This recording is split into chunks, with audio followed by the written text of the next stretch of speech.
My ex-wife showed up to our divorce hearing pregnant.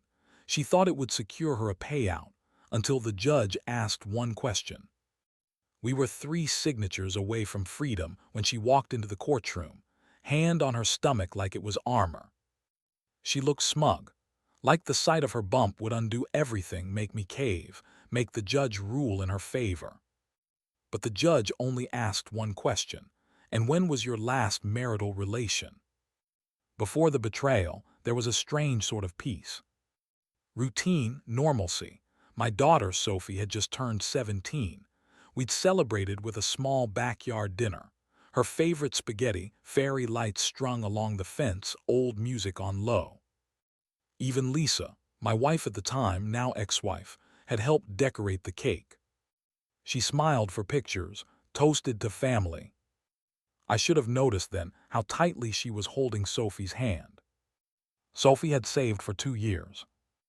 Birthday money, tutoring side gigs, handmade cards she sold online. All of it for her college application fees, and maybe a laptop. She never asked for anything.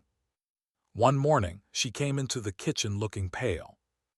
"Dad, did you transfer my savings for the tuition deposit already?" "No," I said. "I thought you were waiting to decide." She froze, then pulled out her phone. Her account was empty. I remember a cold flush in my chest. We double-checked, triple-checked. All the money had been sent to an account in Lisa's name. Label, emergency medical. Sophie whispered. She told me she needed surgery, that she didn't want you to worry.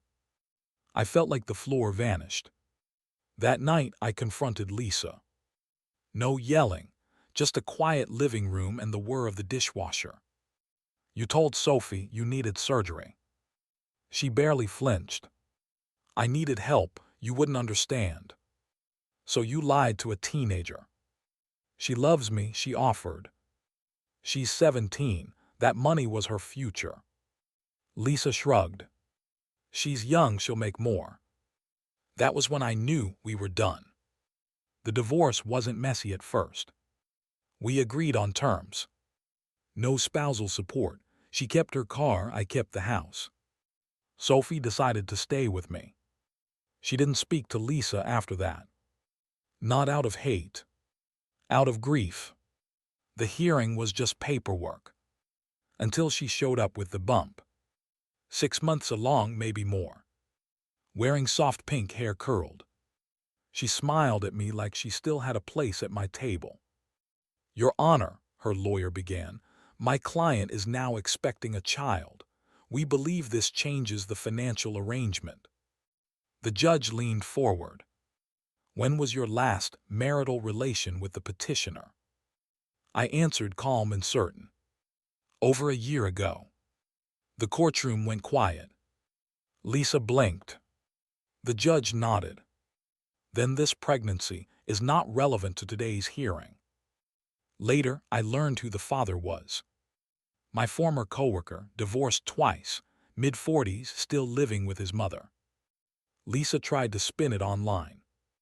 Said she was abandoned during pregnancy. Said I chose money over family.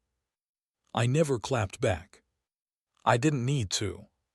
Because Sophie saw everything. We rebuilt slowly. She got into a good school. We used part of my retirement to help with tuition. She cried when she got her acceptance email. I cried when I watched her drive away. Lisa hasn't reached out. Not to me, not to Sophie. But someone sent me a photo recently. Her holding the baby, alone outside a clinic. I stared at it longer than I expected. Not out of pity. Not out of love. Just a quiet ache for what we lost the moment she decided manipulation was easier than honesty. Maybe she thought love was something you could buy. But Sophie learned early, it's something you earn and protect.